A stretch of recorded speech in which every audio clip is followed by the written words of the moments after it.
বার্ধক্য ভাতা এবং প্রতিবন্ধী ভাতা নিয়ে খুবই গুরুত্বপূর্ণ এবং অত্যন্ত সুখবর কিন্তু চলে এসেছে। যে সমস্ত উপভোক্তারা সরকারের পক্ষ থেকে প্রতি মাসে মাসে বার্ধক্য ভাতা এবং প্রতিবন্ধী ভাতার টাকা পেত, তাদের জন্য কিন্তু অত্যন্ত খুশির খবর চলে এসেছে।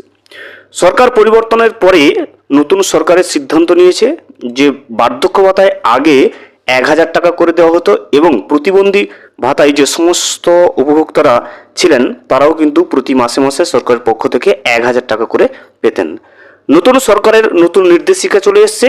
বার্ধক্য ভাতা এবং প্রতিবন্ধী ভাতায় কিন্তু আর 1,000 টাকা নয়, এবারে কিন্তু পাবে সরাসরি ব্যাংকের অ্যাকাউন্টে 2,000 টাকা। কবে থেকে এই বার্ধক্য ভাতা এবং প্রতিবন্ধী ভাতায় উপভোক্তারা 2,000 টাকা করে পাচ্ছে, তার জন্য নতুন করে আবেদন করতে হবে কিনা বা কোনো রকম নতুন করে ডকুমেন্টস পেশ করতে হবে কিনা সরকারের পক্ষে, বা কোনো রকম নতুন করে অনলাইনে আবেদন বা কাগজপত্র জমা করতে হবে কিনা, সে সমস্ত বিষয়টা কিন্তু আমরা আজকের এই ভিডিওতে বিস্তারিতভাবে জেনে নেওয়ার চেষ্টা করব।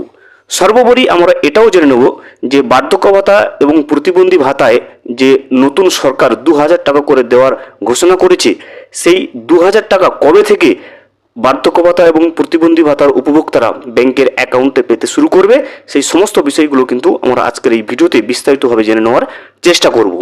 Welcome to my YouTube channel. ভিডিওটি দেখার জন্য অসংখ্য ধন্যবাদ।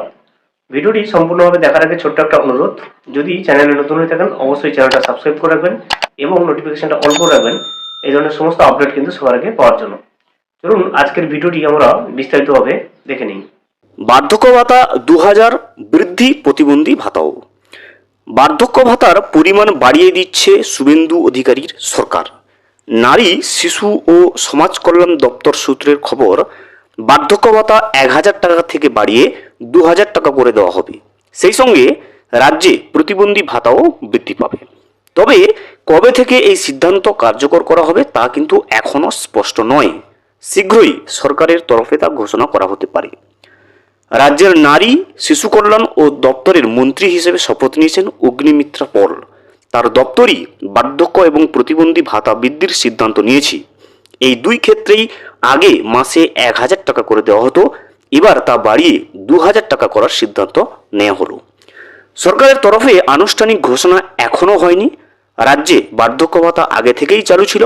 পূর্বতন সরকারের আমলে মহিলারা লক্ষ্মীর ভাণ্ডার প্রকল্পের অধীনে মাসে 1,000 টাকা করে পেতেন। ভোটের আগে অর্থের পরিমাণ বাড়িয়ে করা হয় 1,500 টাকা। তপশিলি জাতি ও জনজাতি মহিলাদের ক্ষেত্রে কিন্তু ভাতার পরিমাণ বেড়ে দাঁড়িয়েছিল 1,700 টাকা। প্রাক্তন মুখ্যমন্ত্রী মমতা বন্দ্যোপাধ্যায় জানিয়েছিলেন 25 থেকে 60 বছর বয়সী মহিলারা লক্ষ্মীর ভাণ্ডারের সুবিধা পাবেন। যাদের 60 বছর পেরিয়ে যাবে তারা বার্ধক্য ভাতার আওতায় চলে আসবেন। ওই একই পরিমাণ টাকা বার্ধক্য ভাতা হিসেবে পাবেন। কিন্তু এক্ষেত্রে বিতর্ক ছিল।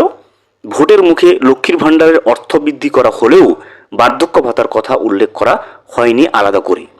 ওই বর্ধিত অর্থ ষাটোর্ধ্ব মহিলারা পাবেন কিনা তা নিয়ে অনিশ্চয়তা দেখা দেয়। এমনকি বিজেপির তরফে রাজ্য সরকারের কাছে সেই প্রশ্নও করা হয়েছিল।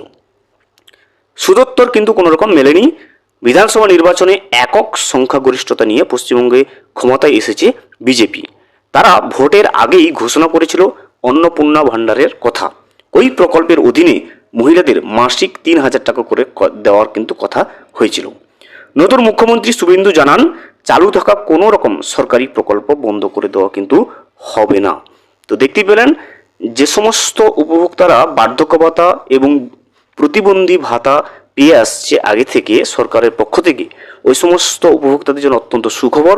বার্ধক্য ভাতা এবং প্রতিবন্ধী ভাতায় 1,000 টাকার পরিবর্তে কিন্তু 2,000 টাকা করে দেওয়া হবে, নতুন সরকার ঘোষণা করে দিয়েছে। তবে এখনো পর্যন্ত সরকারের পক্ষ থেকে কোনো রকম নির্দেশিকা স্পষ্টভাবে দেওয়া হয়নি যে কবে থেকে এই 2,000 টাকা উপভোক্তাদের ব্যাংকের অ্যাকাউন্টে ঢুকতে শুরু করবে। শীঘ্রই সেই রকম নির্দেশিকা কিন্তু সরকারের পক্ষ থেকে প্রকাশ পাবে। অবশ্যই যখন সরকারের পক্ষ থেকে প্রকাশ পাবে নির্দেশিকা, নতুন নির্দেশিকা, যে নির্দেশিকায় বলা হয়েছে বার্ধক্য ভাতা এবং প্রতিবন্ধী ভাতায় 1,000 টাকার বদলে উপভোক্তারা 2,000 টাকা করে পাবে, সেই সময় কিন্তু অবশ্যই আমরা কিন্তু নতুন করে ভিডিওর মাধ্যমে আপনাদেরকে কিন্তু আপডেট দিয়ে রাখবো। ভিডিওটি সম্পূর্ণভাবে দেখার জন্য অসংখ্য ধন্যবাদ। এখনো পর্যন্ত যদি চ্যানেলে নতুন হয়ে থাকেন এবং সাবস্ক্রাইব না করে থাকেন অনুগ্রহ করে চ্যানেলটা সাবস্ক্রাইব করে পাশে থাকবেন।